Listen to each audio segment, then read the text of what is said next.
Welcome back to TalkNorth.com. Thank you for listening. If you can, please download before you listen. It helps our business. I'd also like to thank our producer, Brandon Morton, and let you know if you'd like to sponsor this program or any of the programs on the network, you can reach me at jsouhan47@gmail.com.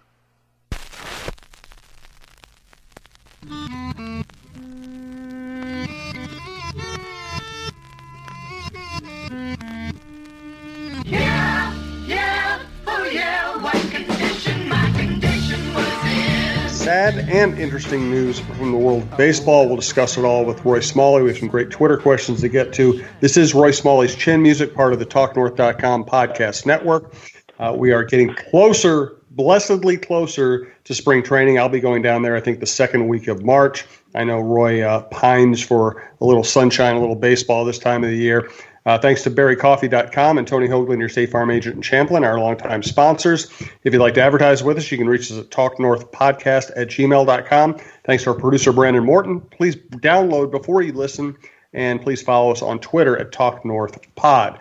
So the big news of the day, sadly, is that Frank Robinson has passed on.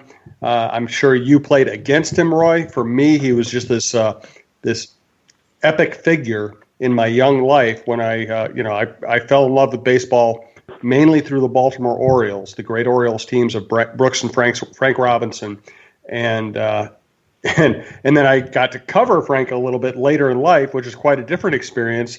But he's a major figure in baseball history. I think he was third in all-time home runs the day he retired. He became the first black manager of a baseball team. He was a big figure with the Baltimore Orioles briefly, but then he was also a big figure when the Nationals became a prominent team in the National League. But let me throw it to you. What are your memories and thoughts about Frank Robinson? Well, I grew up primarily a National League fan, growing up in Los Angeles, and Frank was, as someone said on Twitter, he was a beast in the National League. His first however many years, 10 years, I think, with Cincinnati, and it was literally a joy to watch him play. As I said on Twitter, in commenting about his passing, he absolutely should be always uttered in the same sentence when you talk about the all-time greats as Willie Mays and Mickey Mantle and Stan Musial and Henry Aaron and Frank Robinson. I mean, there should be no pause there. He was as good a hitter as there was in the league, and as there was in baseball ever. And it certainly one of the dominant players in his era. Second to virtually no one. If you look at his numbers, and I also mentioned on Twitter, he passes two tests. He passes the statistics test, which is his offensive numbers are eye-popping, and by the way, he won a Gold Glove as well. But also he passes the eye test. If you ever saw him play for any period of time, and that period of time didn't have to be more than a game or two, and it was like, okay, this guy is a man among boys in that way, the way Willie and Mick and Henry Aaron and Musial and Ted Williams, those guys were. But in addition to that, Jackie Robinson is the most important figure in Major League Baseball history, and when I think about the impact that players have, certainly Jackie Robinson, the most paradigm shifting, important players in baseball history, and then you get to the next ones that moved the whole seismic shift because of who they were, and Babe Ruth clearly was one of the next in line, and then you get to the glorious 50s where and maybe DiMaggio and Williams, and then Mays and Musial and Aaron and Frank Robinson and Frank Robinson as a part of the mid to late 50s through 1976. Not only were the numbers there, but he did everything. As a black man, he was one of the all-time greats. He was the first black manager, and he stayed in the game and played a significant role in the administration of the game. I think one of the pivotal figures in Major League Baseball history. And so there you go, full stop. It's really hard to have the career that Frank Robinson had and be underrated, and yet he kind of is He's absolutely underrated. Just because he wasn't quite the fielder Willie Mays was, because nobody was, and he wasn't quite the home run hitter in terms of sheer longevity and production that Henry Aaron was. He kind of falls in this weird little niche where he's one of the greatest players of all time, with a very few people on the list of greatest players of all time, and yet he's not quite as celebrated as others. So let me just run some of these by you. I mean, he played for 20 years.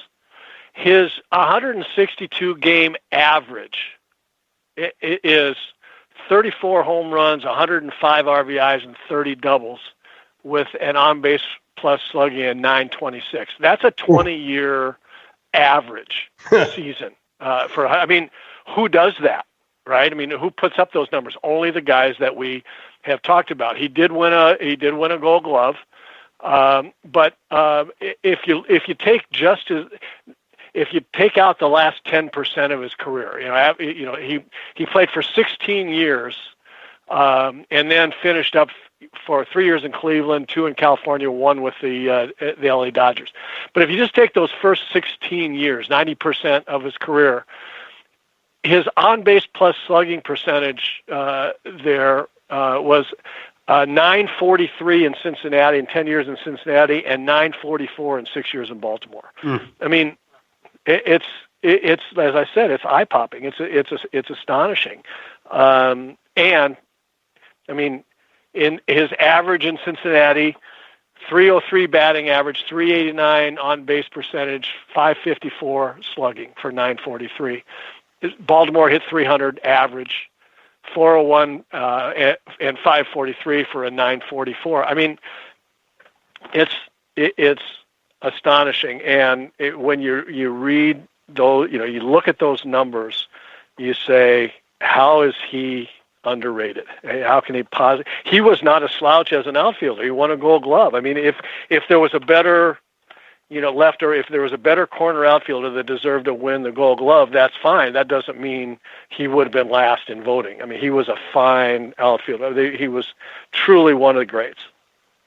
And I also remember him as being a guy who played really hard and who crowded the plate and intimidated pitchers. I mean, there was some attitude to go with the talent, too.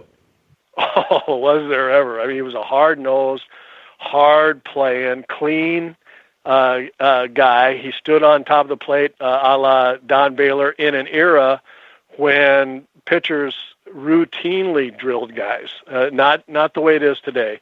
Guys, routinely, absolutely routinely came inside hard on guys, especially good hitters who crowded the plate, and he just never backed down ever. And he's one of my favorite guys ever on so many levels for all those reasons. He was one of those guys. He was one of those guys. If you were a middle infielder, you hated him being on first base in a double play situation too. I mean, this was the Utley rule was not for him. I have another question about Frank. I want to ask you. We're also going to get maybe some baseball changes, rules changes, and some Twitter questions here. Do thank BarryCoffee.com. So I'm driving down First Avenue the other day, Roy. I'm on my way over to Cheryl Reeves' office to do that podcast, and it's freezing and it's snowing and the roads are horrible. They're like this horrible mixture of ice and slush and black ice. And I'm driving by one of the old warehouse buildings on First Avenue, and I look over, and there's a Barry Coffee truck pulled up, right next to the curb, and a Berry Coffee employee is out there, no coat, no gloves, no hat, unloading all kinds of coffee products to take into a business on First Avenue. We always talk about Berry Coffee and their work ethic and their service ethic. There it was in play.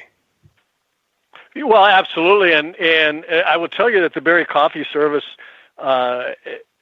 motto, would absolutely supersede, the old post office. Neither, this rain nor snow, no sleet, no gloom of night. I mean that post office can't use that anymore because Berry Coffee has usurped it. They've absolutely established the level, the bar for customer service. Coffee, tea, equipment, anything you could possibly need for a home office, for a big office, definitely for restaurants and bars. I know Roy drinks the stuff their Bull Run blend we love. They're adding a second roaster now as their business grows. I bought the stuff off the shelf at Kowalski's, and it's fantastic. We'll tell you more about the different ways you can work with Berry Coffee, but I wanted to just point out that they are exceptional when it comes to service, and we appreciate their support on this podcast.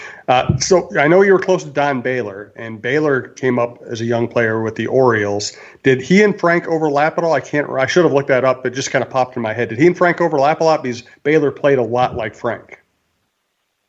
Did they overlap in Baltimore? Yeah, probably not, I guess, huh? No, his last year in Baltimore, Frank's last year in Baltimore was 71, and Groove would have been almost there, but not quite, I don't think. Yeah, I think that's right. Well, so anyway, I'm covering spring training one year, and remember when Major League Baseball took over the Expos? Before moving to Washington. Well, I'm over there, and I can't remember why I was there, but covering spring training in general.